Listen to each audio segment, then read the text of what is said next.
Hello students, हम लेके आएगा आपके लिए आज mensuration surface area and volume class 10। हम आपको सब करवा चुके हैं। क्यूब, क्यूबॉइड, कोन, हेमिस्फीयर, स्फीयर, फ्रस्टम सब कुछ हो चुका है। उस पर हम क्वेश्चन भी करवा चुके हैं आपको। आज हम कुछ क्वेश्चन इस पर लेके आए हैं आपके लिए। क्वेश्चन सॉल्व करेंगे, क्वेश्चन डिस्कस करेंगे। प्रैक्टिकल क्वेश्चन है, अच्छे क्वेश्चन हैं। आपके बेस तो क्लियर हो ही चुके हैं और ये क्वेश्चन कोई बहुत डिफिकल्ट भी नहीं, बहुत अच्छे क्वेश्चन है, आसान है, एग्जाम में आते हैं। चलिए आज डिस्कस करते हैं। पहला क्वेश्चन है वेट ऑफ पिलर। पिलर के ऊपर एक पिलर दे रखा है, उसके डायमेंशन दे रखे हैं। सिलेंडर है, सिलेंडर के ऊपर कोन है, कॉम्बिनेशन ऑफ सॉलिड्स। सिलेंडर की हाइट है 2.8 मीटर, रेडियस है 10 सेंटीमीटर और उसके ऊपर एक कोन है, उसकी हाइट 42 सेंटीमीटर है। और ये इसमें दे रखा है कि अगर इसका जो 1 सेंटीमीटर क्यूब 7.5 ग्राम के इक्वल है तो इसका वेट निकालिए।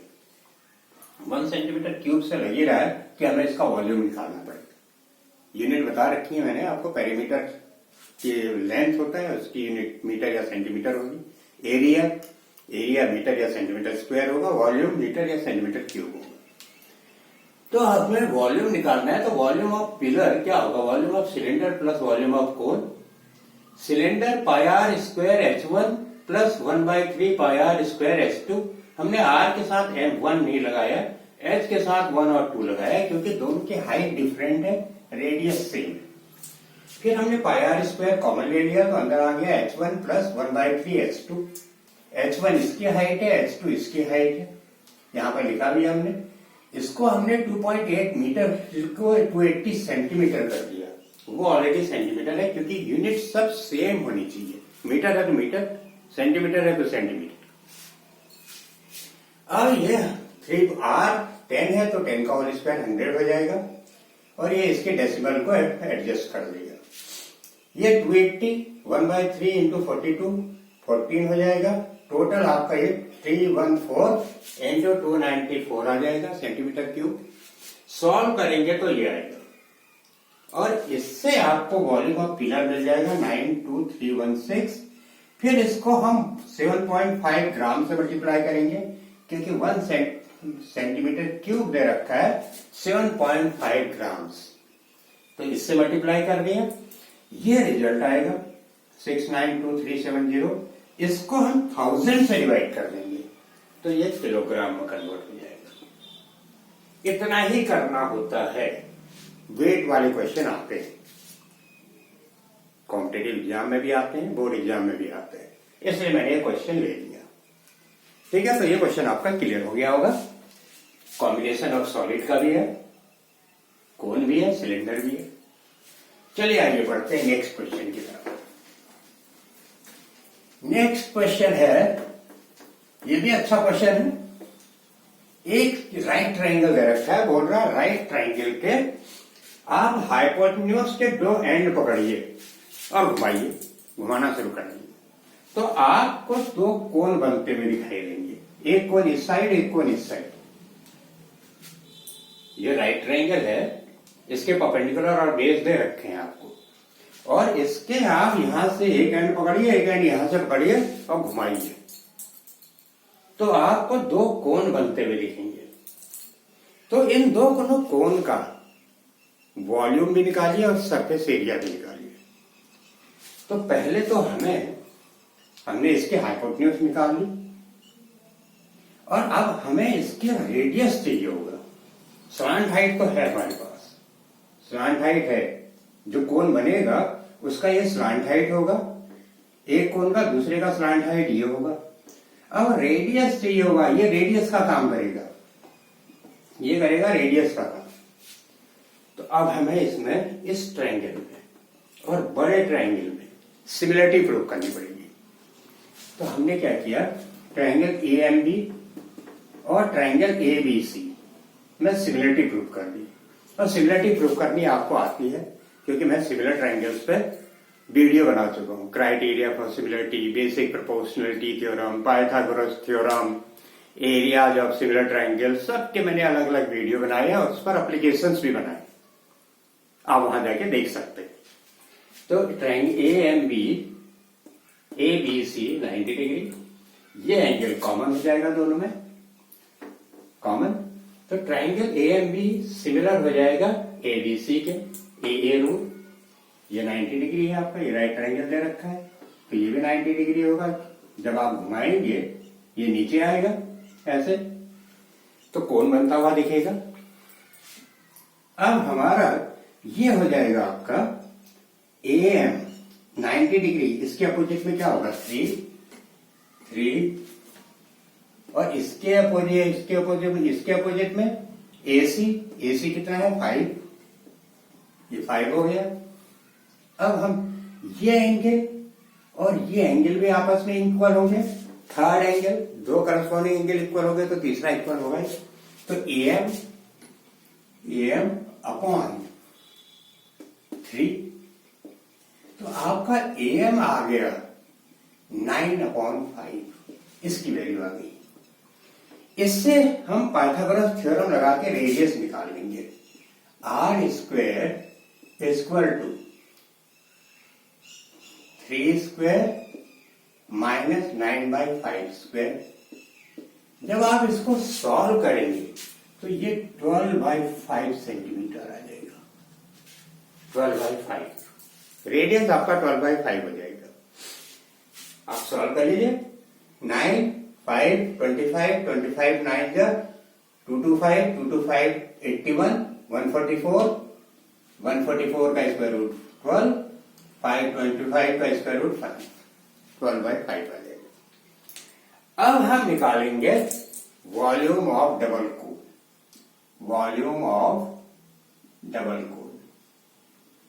डबल कोन, क्योंकि हमें रेडियस मिल चुका है, रेडियस हमें मिल चुका है। तो ये होगा 1/3 पाई r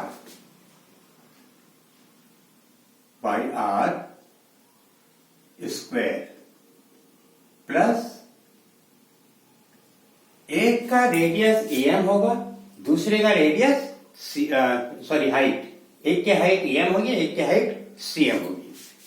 तो पाई r square AM plus 1/3 pi r square AM, यहां पर लिख दीजिए इंटू AM इंटू CM, ये हो गया।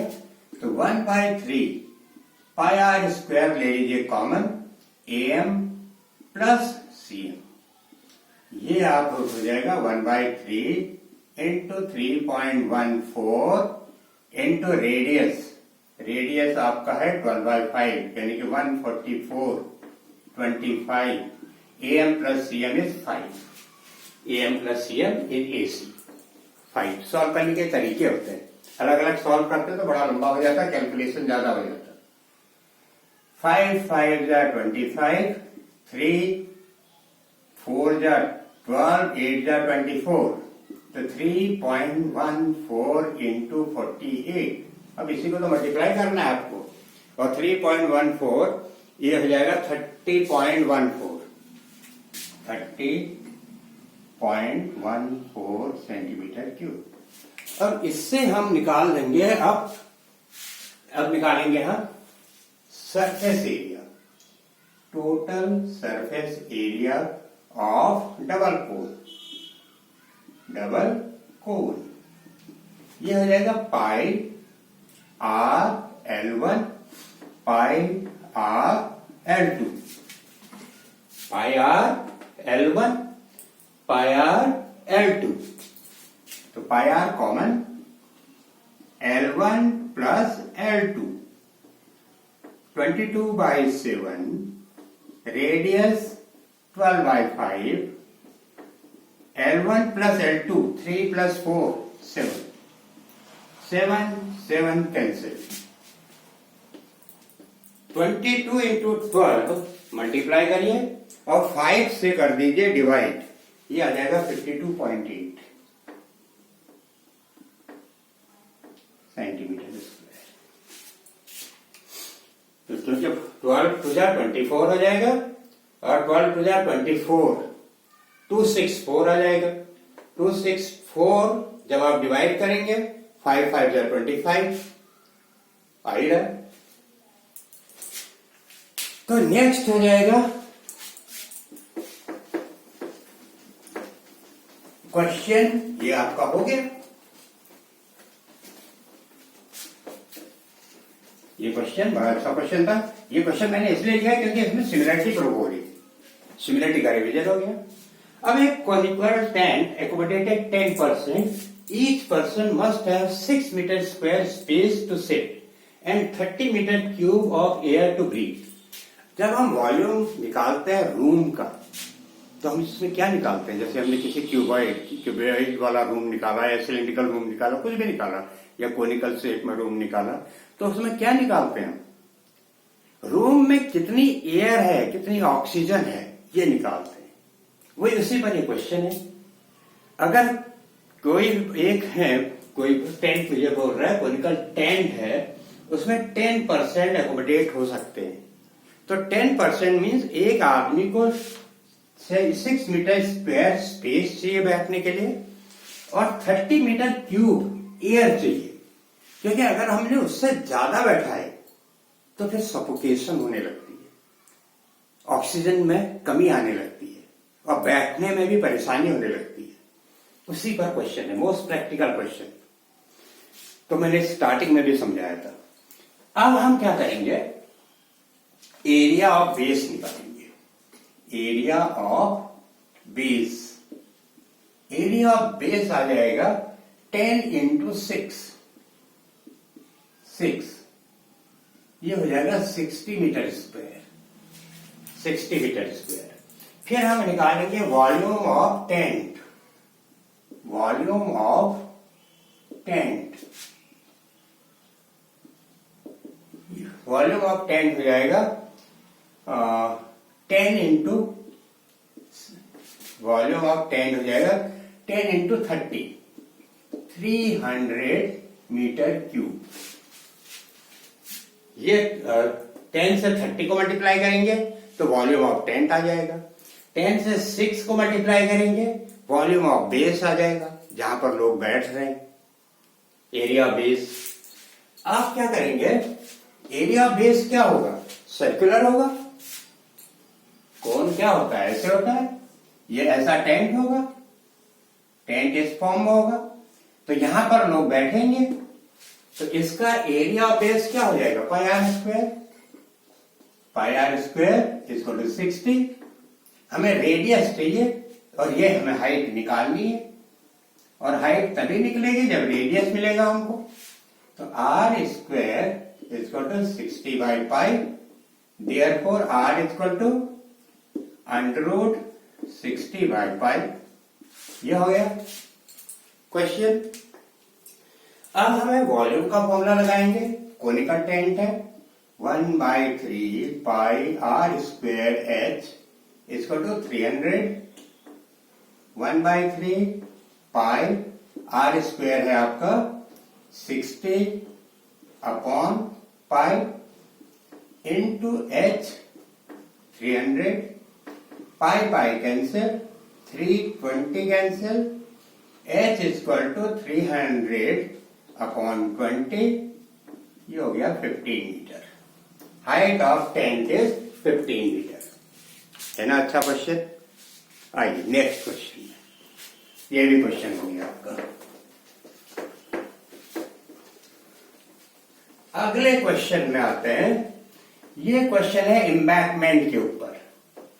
आपने देखा होगा कुएं, जब जहां जहां कुएं होते हैं उन कुएं के चारों तरफ एक चबूतरा टाइप का बना रहता है। तो वो चबूतरा कैसे बनता है? तो उसमें जब कुएं से मिट्टी आती है, वही मिट्टी उसके चारों तरफ फैला दी जाती है। उसी पर एक क्वेश्चन है कि इसके यहां पर एक रिंग है और उस रिंग में का जो विड्थ है वो 4 मीटर दे रखी है, और इसका जो कुआं है वेल, इसका जो रेडियस है वो 1.5 मीटर है, यानी कि 3 मीटर डायमीटर है, तो रेडियस हो जाएगा 1.5 मीटर। हम क्या करेंगे इसमें? इंटरनल रेडियस, इसको इंटरनल रेडियस ले लेंगे। ये इंटरनल रेडियस हो गया, ये एक्सटर्नल रेडियस हो गया। ये हो गया 1.5 मीटर और एक्सटर्नल रेडियस हो गया 4 प्लस 1.5 5.5 मीटर, क्योंकि विड्थ 4 मीटर है। इसकी जो विड्थ है 4 मीटर, विड्थ 4 मीटर है। तो रिंग, ये पूरा रिंग का काम करेगा, क्योंकि इसके यहां पर तो ओपन होगा, कुआं है।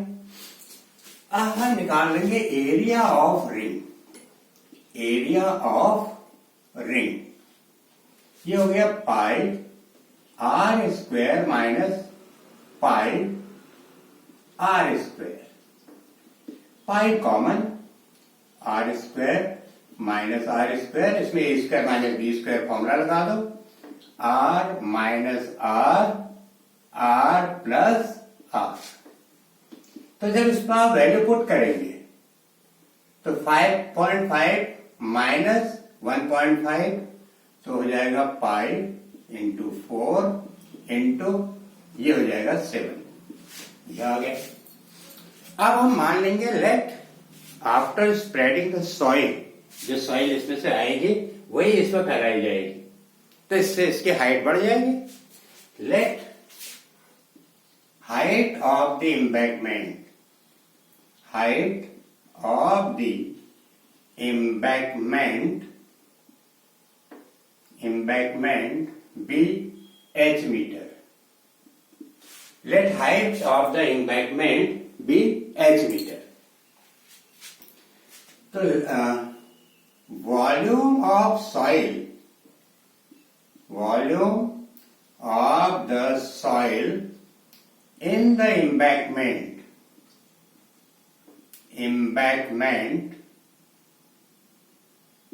volume of the soil in the embankment इसका तो क्या हो जाएगा, पाई एरिया इंटू हाइट। मैंने एक फॉर्मूला बताया था, एरिया इंटू हाइट। ये एरिया है, एरिया ऑफ रिंग, तो क्या हो जाएगा pi into 4 into 7 into H. Pi into 4 into 7 into H. तो volume of soil in the embankment is equal to pi into 4 into 7 into H. And volume of soil या volume of earth, earth taken out from the well, from the well. Well से हमने कितना अर्थ निकाला, यानी कि कितनी मिट्टी निकाली, ये हो जाएगी pi r into 1.5 whole square into 14। इतनी हमने वेल से निकाली। दोनों इक्वल होंगे क्योंकि जितनी सॉइल यहां से निकाली वही तो इसमें डाली है। तो pi into 4 into 7 into H, pi into 1.5 whole square into 14, pi pi cancel, तो h is equal to 1.5 into 1.5 into 14, ये हो गया 4 इंटू 7, 7 टू जा 14, 2 टू जा 4। जब इसको आप सॉल्व करेंगे तो यह आ जाएगा 2.25 और डिवाइड करेंगे तो 1.125 मीटर या सेंटीमीटर जो भी रखा है वो हो जाएगा। ये आ जाएगा, है ना आसान क्वेश्चन। जितनी सॉइल आई वही सॉइल इसमें स्प्रेड कर दी। हाइट ऑफ एम्बैंकमेंट सपोज कर लिया हमने h, फिर एरिया ऑफ रिंग निकाल लिया, फिर वॉल्यूम निकाल लिया एम्बैंकमेंट का, यहां से इसका वॉल्यूम निकाल लिया, दोनों को इक्वेट कर दिया। क्वेश्चन बहुत अच्छा है, पूछा जाता है। चलिए एक क्वेश्चन और कर लेते हैं। अब दे रखा है surface area of sphere is equal to surface area of cube. Surface area of sphere is equal to surface area of cube. दोनों का सरफेस एरिया सेम है, दे रखा है। Surface area surface of cube sphere is equal to surface of cube ये दोनों same है बोल रहा है। तो prove that volume of sphere upon volume of cube is equal to √6 upon √5 ये प्रूव करना है। Volume of sphere upon volume of cube is equal to √6 upon √5 और दोनों का सरफेस सेम है। दोनों का सरफेस सेम है का मतलब दोनों का सरफेस एरिया सेम है। तो हम क्या करेंगे 4πr² इक्वल टू 6a²। इसका सरफेस एरिया 4πr², इसका सरफेस एरिया 6a²। तो r² upon a² equal to a² 6 upon 4π 6 upon 4π। तो इसको ऐसे ही काटिएगा मत, इसलिए हो जाएगा therefore r upon a equal to √6 upon 2√π। ये आ गई। अब हम कर देंगे volume of sphere volume of cube. Sphere हो जाएगा 4/3πr³ अपॉन a³ तो 4π/3 इंटू r³ को लिख दीजिए r² upon a² into r/a। ये लाना है ना हमको, ये वॉल्यूम। तो हमने वॉल्यूम का फॉर्मूला लगा दिया, वॉल्यूम ऑफ क्यूब का फॉर्मूला लगा दिया, अपॉन में कर दिया, फिर इसको ऐसे लिख दिया 4π/3 इंटू r²/a² इंटू r/a। अब 4π/3 ऐसे रखो, r²/a² 6 अपॉन 4π, r/a √6 अपॉन 2√π। देखिए 3 × 6 4π कैंसिल, 2 कैंसिल, आ तो गया bs upon bc √6 upon √π। Solve हो गया। ये गाना सर कितना आसान। If a sphere and a cube have same surface, prove that volume of sphere upon volume of cube is equal to √6 upon √π। हो गया। तो आज हम लोगों ने लगभग सभी सॉलिड्स पे हमने बोले बात की, सभी पे क्वेश्चन डिस्कस किए। आपने वीडियो एंजॉय किया होगा। अभी हम फिर एक क्वेश्चन वीडियो लेके आएंगे इन पर, सरफेस एरिया एंड वॉल्यूम के ऊपर। आपके पास कोई डाउट है मुझे मेल कीजिए, उस पर भी हमने अलग वीडियो बनाएंगे। ये वीडियो अच्छा लगा तो इसको लाइक कीजिए, शेयर कीजिए, सब्सक्राइब कीजिए। Thank you very much.